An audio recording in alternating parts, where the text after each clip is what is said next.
नमस्कार। Current affairs Bihar के विशेष series में आप लोगों का स्वागत है। इस वीडियो में हम जून महीने का 30 से ज्यादा करंट अफेयर्स एक क्लास में डिस्कस करेंगे। उम्मीद है आप लोगों को यह वीडियो उपयोगी लगेगा। आज हम लोग पढ़ेंगे बिहार का कुछ करंट का मुद्दा। पहला चीज जो हम लोग पढ़ेंगे वह पुनौरा धाम। पुनौरा धाम ये क्या है? ये माता सीता का ये जन्म स्थल है जो बिहार के सीतामढ़ी जिले में है। और इसके पुनरुद्धार के लिए और यहाँ पर एक भव्य मंदिर के निर्माण के लिए बिहार सरकार के द्वारा 137 करोड़ रुपया आवंटित किया गया है। इसको रामायण सर्किट से जोड़ा जा रहा है। रामायण सर्किट जो है वो स्वदेश दर्शन योजना का हिस्सा है। इसको रामायण सर्किट से जोड़ा जा रहा है जो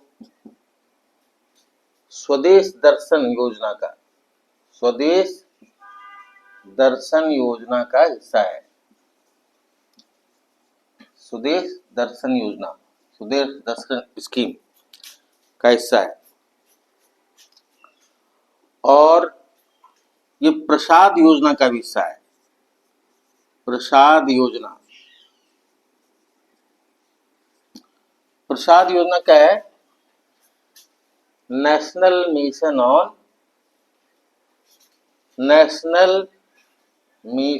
ऑन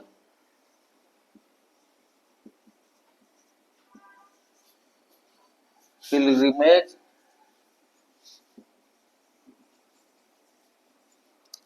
rejuvenation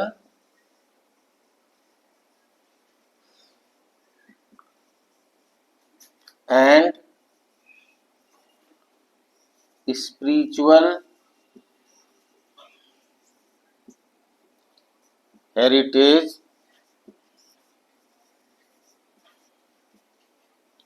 augmentation drive।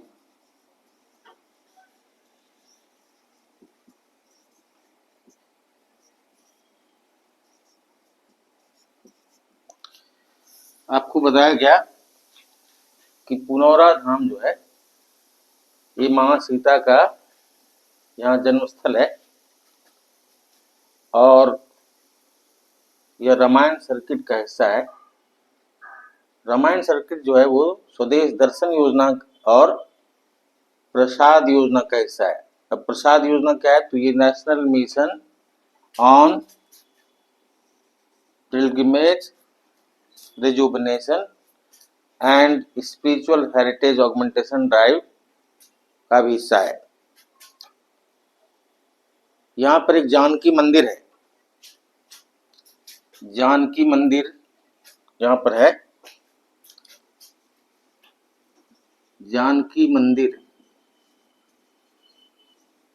इसको अयोध्या के श्री राम मंदिर के तर्ज पर इसका भव्य निर्माण करने की योजना है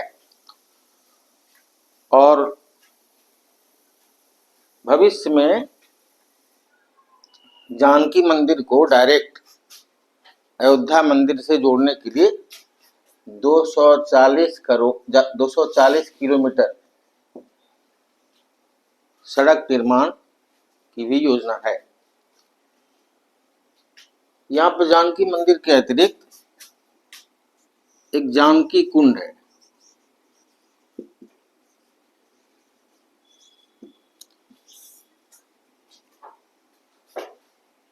आम लोगों की अवधारणा है, जो श्रद्धालु हैं, इस कुंड में स्नान करने से जिसको संतान नहीं है उसको संतान की प्राप्ति होती है। यहीं पर एक जानकी रसोई भी है। जानकी रसोई भी है। इसका संचालन पटना के महावीर मंदिर ट्रस्ट के द्वारा किया जाता है। किसका संचालन? जानकी रसोई। ठीक है। यहाँ पर दो अन्य दर्शनीय स्थल हैं। एक तो पुंडरीक आश्रम, पुंडरीक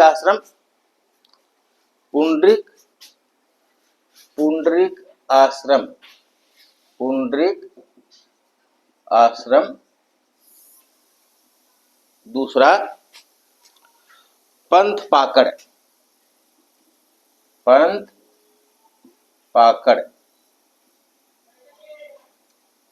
पुंडरीक आश्रम और पंथ पाकड़। फ्यूचर में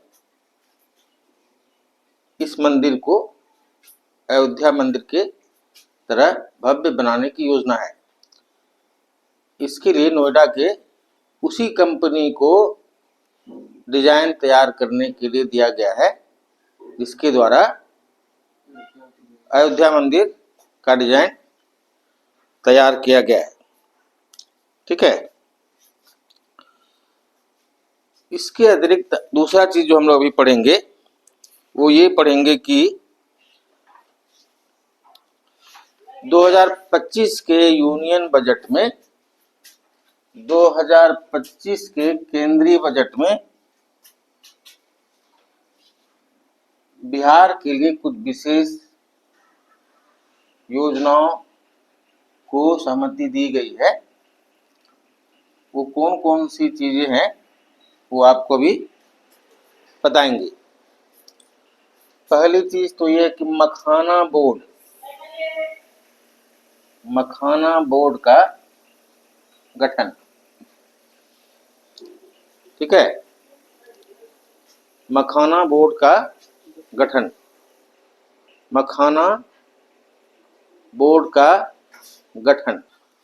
तो मखाना बोर्ड का गठन करने का प्रस्ताव है। अब मखाना क्या है? ये बिहार का, इसको मिथिला मखाना भी कहते हैं।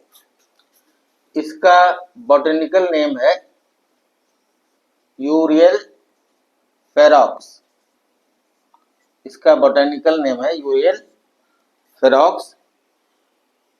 इसको प्रिकली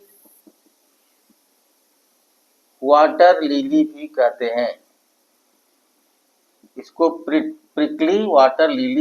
हैं। और इसको गोरगॉन नट भी कहा जाता है।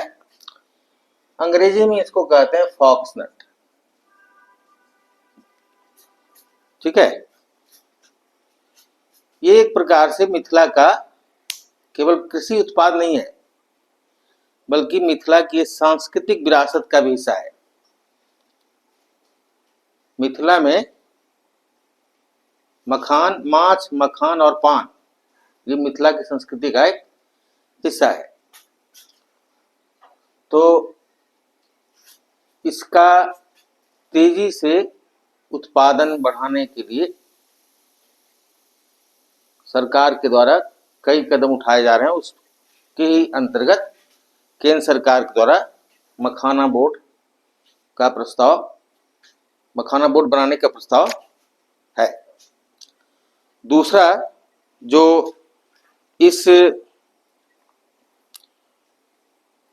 यूनियन बजट में बिहार को जो सौगात दिया गया वो है national institute of food technology. National institute of food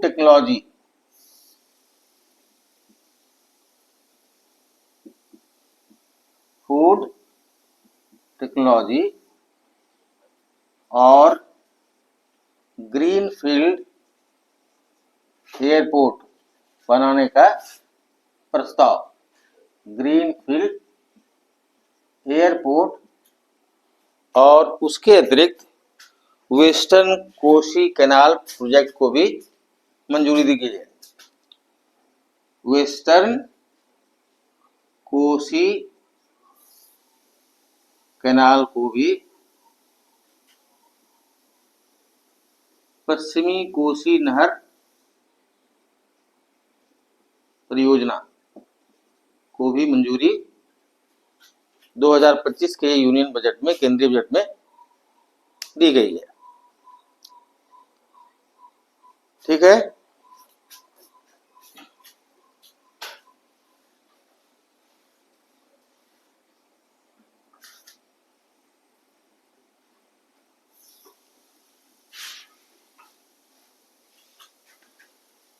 ये जो बिहार का अभी 2 एक्सप्रेसवे बिहार को दिया गया है, 2 एक्सप्रेसवे।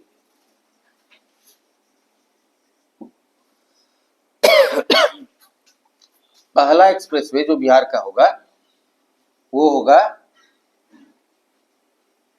बक्सर से भागलपुर, और दूसरा एक्सप्रेसवे पटना से पूर्णिया। बक्सर से भागलपुर और पटना से पूर्णिया। ठीक है। नेशनल डेवलपमेंट बैंक के द्वारा, नेशनल डेवलपमेंट बैंक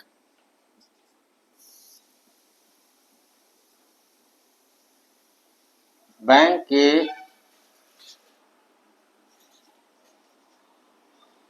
द्वारा बिहार को, बिहार के 26 जिलों में, नेशनल डेवलपमेंट बैंक द्वारा बिहार के 26 जिलों में ग्रामीण सड़क 4000 किलोमीटर, 4000 किलोमीटर ग्रामीण सड़क बनाने में वित्तीय सहायता दी जा रही है। अब ये नेशनल डेवलपमेंट बैंक क्या है? इसका नाम पहले ब्रिक्स बैंक था,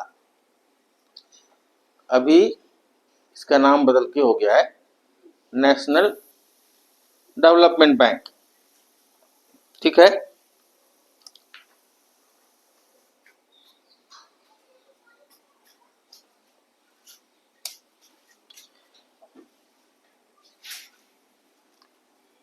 साउथ बिहार और नॉर्थ बिहार के कनेक्टिविटी को बढ़ाने के लिए बिहार में गंगा पर 2 6 लेन ब्रिज, बिहार में गंगा पर 2 6 लेन ब्रिज जो जेपी सेतु के समानांतर, उसका निर्माण हो रहा है। और एक तो है दीघा से सोनपुर, और दूसरा है औटा से सिमरिया। ये 2 6 लेन ब्रिज जिसका निर्माण बिहार में चल रहा है, जो जेपी सेतु के समानांतर है। एक और बिहार का इंपॉर्टेंट चीज है Kosi Mechi river link project. Kosi Mechi river link project, ये बहुत इंपॉर्टेंट प्रोजेक्ट है बिहार का। इससे 2 फायदा है बिहार को। पहला तो जो डिस्ट्रिक्ट या जो जिले से प्रभावित होंगे, जैसे इससे इतने जिले प्रभावित होंगे किशनगंज, अररिया, पूर्णिया और कटिहार। इन जिलों में दो फायदा होगा, एक कोसी के बाढ़ की समस्या कम होगी और इन जिलों में सिंचाई, सुनिश्चित सिंचाई उपलब्ध कराया जा सकेगा। ठीक है। अभी बिहार में मुख्य रूप से 3 शहरों में स्मार्ट सिटी मिशन के अंतर्गत काम चल रहा है। एक पटना, दूसरा भागलपुर और तीसरा मुजफ्फरपुर।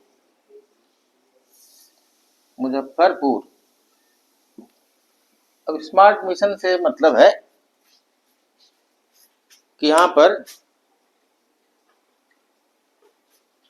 वाटर सप्लाई की पर्याप्त व्यवस्था, सीवेज नेटवर्क की पर्याप्त व्यवस्था, उसके अतिरिक्त रोड नेटवर्क की पर्याप्त व्यवस्था और इस तरह के कार्य 24 hour electricity, smooth traffic system, इन सब को मिलाकर के इसको कहा गया स्मार्ट सिटी मिशन के अंतर्गत ये सारे कार्य हो रहे हैं।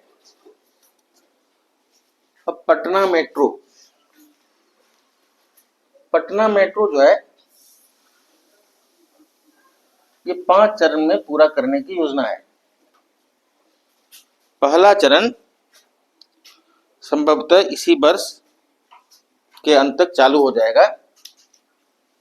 इस चरण में 5 स्टेशन होंगे। पहला चरण जैसा आपको बताया गया कि 2025 के अंत तक चालू करने का प्रस्ताव है और इसमें 5 स्टेशन होंगे।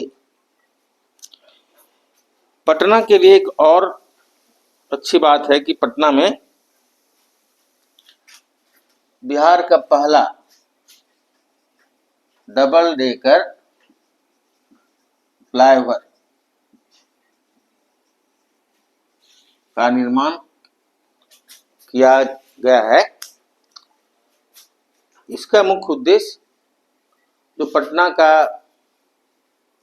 जो मुख्य भीड़ भाड़ वाला क्षेत्र है अशोक राजपथ, उसमें ट्रैफिक की समस्या से निजात पाना।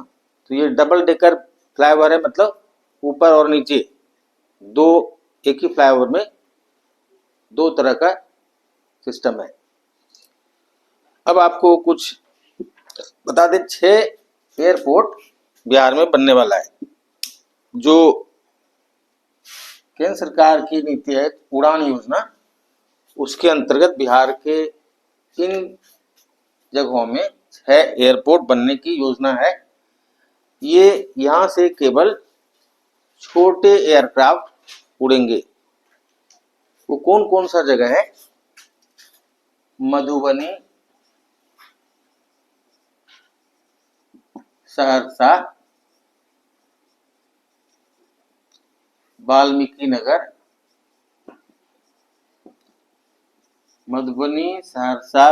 नगर, मुंगेर, मुजफ्फरपुर और बीरपुर। मुंगेर, मुजफ्फरपुर और बीरपुर, इन 6 जगहों में एयरपोर्ट बनाए जा रहे हैं, जहां से उड़ान योजना के तहत 6 छोटे छोटे जहाज, हवाई जहाज चलेंगे।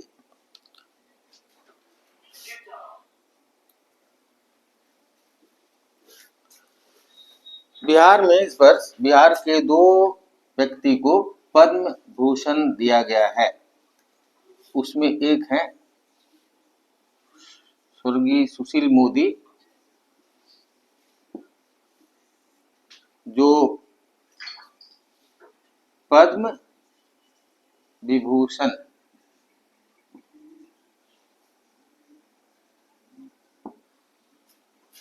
ये बिहार के उप मुख्यमंत्री रह चुके हैं और जीएसटी जो है उसके स्ट्रक्चर को बनाने में इनकी प्रमुख भूमिका रही है। तो इसी के लिए, इनके योगदान के लिए इनको पद्म विभूषण 2025 का दिया गया है। दूसरी है शारदा सिन्हा।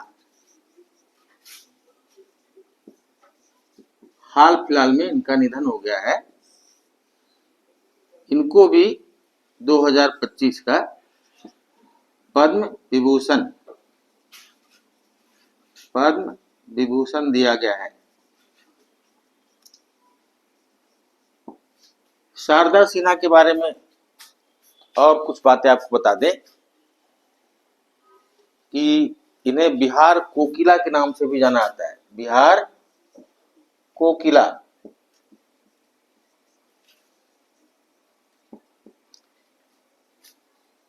इनके द्वारा मगही, भोजपुरी और मैथिली भाषा में लोक गीतों का गायन पिछले कई दशकों से किया जा रहा था और विशेषकर इनके द्वारा गाए गए छठ के गीत पूरे उत्तरी भारत में प्रसिद्ध हैं। 2025 में ही एक निर्मला देवी को पद्मश्री से सम्मानित किया गया। इनको सुजनी आर्ट, सुजनी कला, जो एक परंपरागत एम्ब्रॉयडरी से संबंधित कला है, उसी क्षेत्र में विशेष योगदान के लिए इनको 2025 का पद्मश्री पुरस्कार से सम्मानित किया गया है। एक दूसरे हैं श्री भीम सिंह